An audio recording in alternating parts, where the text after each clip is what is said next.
Welcome to Conference Connections, where we discuss the latest K-20 trends with thought leaders across the industry.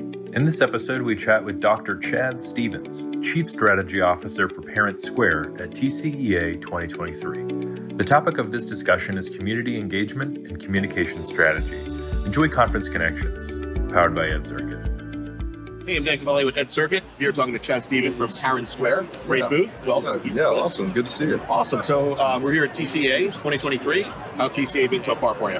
It's been amazing. We've had a lot of existing customers come by, a lot of customers that are curious about what true family engagement is. So it's been really fun. It's been good to be back in Texas. Excellent. So ParentSquare, tell us a little bit about the product, and is the right audience here for you at TCEA? Yeah, well, I think so. I mean, from a teacher standpoint, we're all about, I was a former teacher. We're all about making the lives of a teacher easier, but also making the life of a parent who's trying to engage with their school easier. Obviously, superintendent audience, communication directors are an audience of ours, which is important. So yeah, the way to think about ParentSquare is we take all of those interactions that a school district has with their parents, and yes, I mean, just about everyone you can think of, and we pull that all into one iOS and Android app. So a parent really can reach in their pocket, grab it, and say, this is how I get a hold of my kid's school.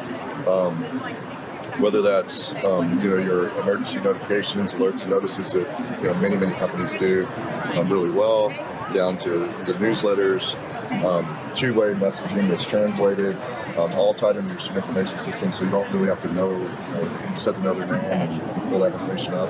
And then really what sets us apart, especially for teachers that might be here at TCEA, is really what we call school services. So opening up your phone and being able to sign a permission slip, sign up to volunteer, bring a box of Kleenex, whatever you need to do, all on your phone, put that right onto your calendar, and it's done. So yeah, that's who we are, and on the back end, a lot of data around that. We can probably get into it later. So as we know, the parents are always busy, having tools at their fingertips, they're on the phone all the time. They father three, same thing. Exactly. You forget to sign a permission slip. That ease of access is great. It's got to be a huge benefit to teachers also. Well, yeah, 100%. Because the way we look at it is you just have this one place. You don't have all these different tools you have to do. Because, teachers, as a teacher, you're juggling your grade book, your LMS, maybe. I mean, it kind of depends on how the district's set up. I'm a former chief technology officer, so you don't really know quite the different tools. So yeah, it's really just one place. You have all your parents there. If you need help, you can go there. And really, when you look at the setup of the app, our product team's done an amazing job. It really just has like a social media feel.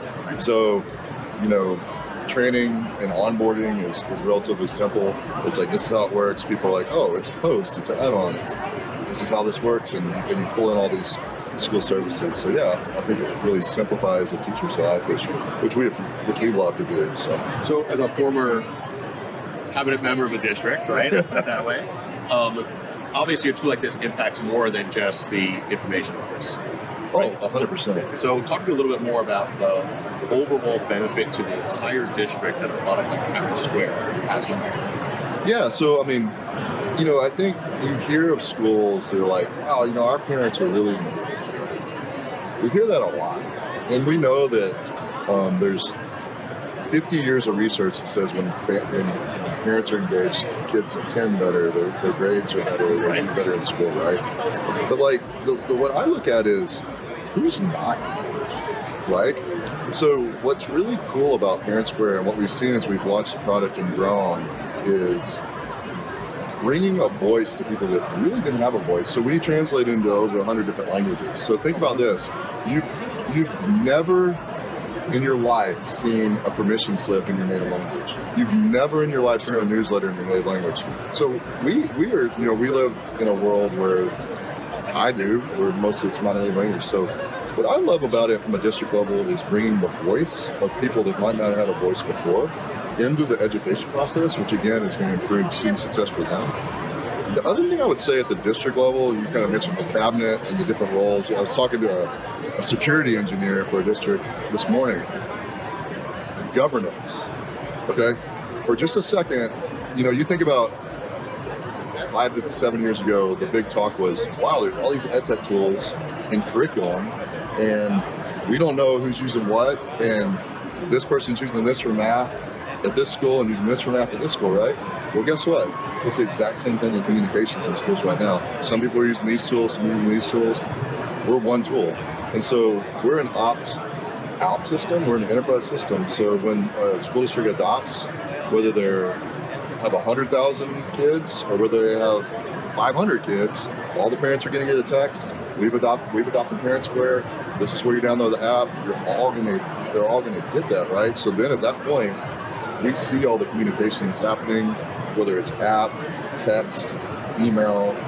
So I think the governance piece is huge, and I think it offers protection for teachers, and it all allows the district to kind of know what's going on. And when you think about even things that are not that fun to talk about, like public information requests and things like that, we have those things. So yeah. Excellent. Interested in sharing your voice with the K-20 and EdTech community? edCircuit empowers thought leaders across education to share their voices with their audience. Visit edCircuit.com to learn more. So you're here at TCEA and on the conference circuit so far this quarter, right? I heard there's some new exciting news at ParentSquare. Yeah, it may be here in the background, but yeah, last week on Monday we announced the acquisition of Gabber Communications, and we announced the ParentSquare Smart Sites was available. So the way we're looking at Smart Sites is really this kind of concept of the same type of innovation that ParentSquare has brought to communications, we're going to bring to websites. So the question we keep getting is like, so what's it going to be like? Is it going to be like this? It's going to be like us. It's going to be like ParentSquare. We're going to be a family engagement website. And you're like, what does that mean? I mean, to me, that means, in the world I lived in as a principal, where it's like, go out to the website, download this, sign it, bring it in. Like, why is that handbook not just delivered to your phone? You open it up, you sign it, you're done. It's tied into your senior information system. You do that, and the reason why we called it Smart Sites is we really think, in a lot of ways, we're on a path to a personalized experience down the road for parents. Sure. So that let's face it, like you said, you were a dad of 3, right? Yep. So what happens is a lot of schools have a lot of tools communicating, but think about all the stuff and how much of it is relevant to you. So you're deciphering through. Like, I was a sophomore in high school, so like there's certain things a sophomore in high school needs to know, and there's certain things that are going to school that I don't need to know. Right. Yet. Like I don't need to know about graduation and all that yet. So the idea is personalizing that experience so that getting back to engagement equals student success. People are more engaged, so because they're getting relevant information. So we think websites is a part of that. So in the MVP, the initial launch that was ready to go, it's really like, okay, you send out a message.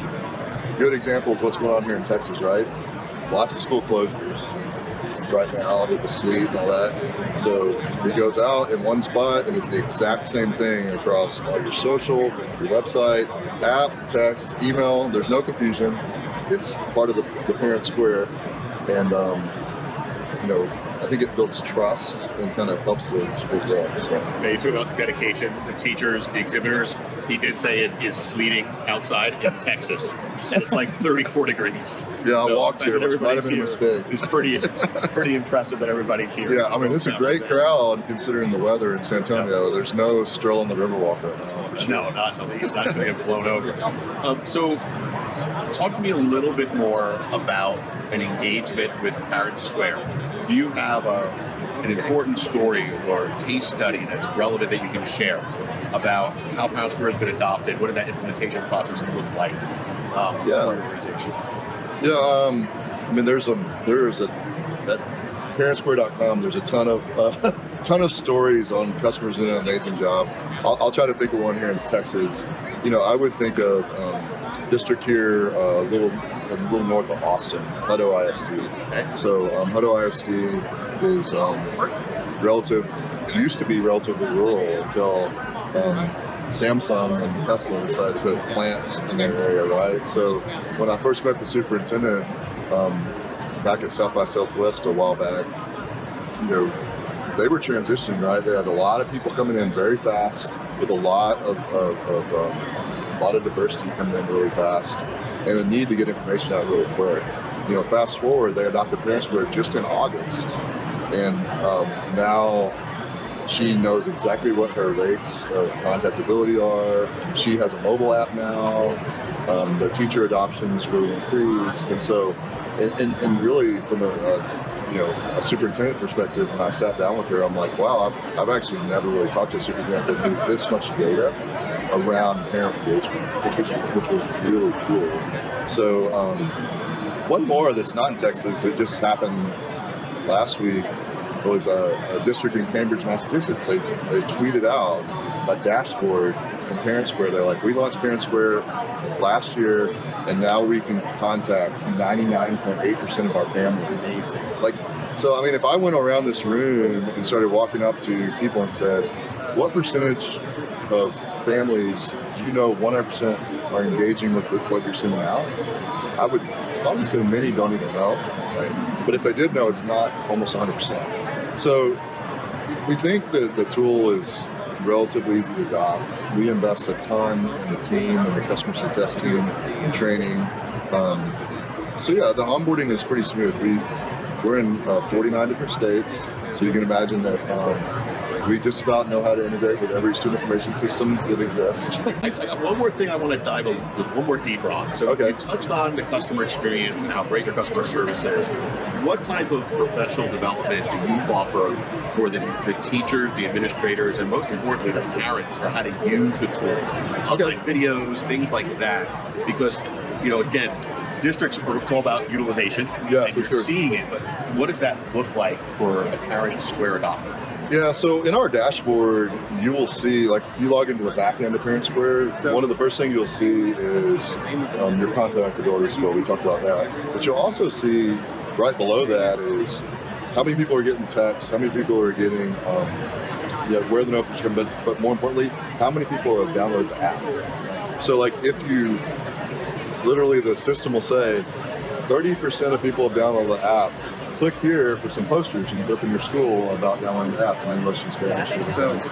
We do have a team, that ranges everywhere from, on-site professional development, if you would like that, all the way to, Zoom and onboarding like that. And I will say the team does an amazing job. If we start to, we do look at that data, because we know that if people aren't adopting the tool, then that's not good. So we look at that data, and if we see an issue maybe with adoption, we reach out, we go back in and try to dive deeper as to why. It's a really deep product. I was actually talking to one of our implementation managers here at TCEA that's here, Joel, and I would say that when you flip the switch and you do the initial, this is how it works, I think you pretty quickly get to 65 or 70% functionality. The teachers understand, right? It has that social media look and feel. It's that last little bit of, I really want to learn about secure documentation, or I really want to learn about, how to do a form better, to get some help. But there's a complete portal you go into, almost like an LMS, which you get all your training from. And we have a 98% customer retention rate, so I think we do a pretty solid job with that piece. And by the way, Gabbert had a 95% plus customer retention rate too, so we have no intention of losing any of these customers during the acquisition. So, well, Chad, thanks a lot for joining me. Appreciate it. Yeah, thanks, man. It's great to meet you. Yeah, thank you. All right. This episode of Conference Connections was powered by edCircuit. edCircuit's mission is to share guidance and expertise in facilitating the appropriate use of digital technology in education. Through our weekly articles, podcasts, and video series, we give a voice to members of the K-20 and EdTech communities. To learn more about our mission and various content, visit edcircuit.com and subscribe to be up to date on the latest thought leadership in the educational industry.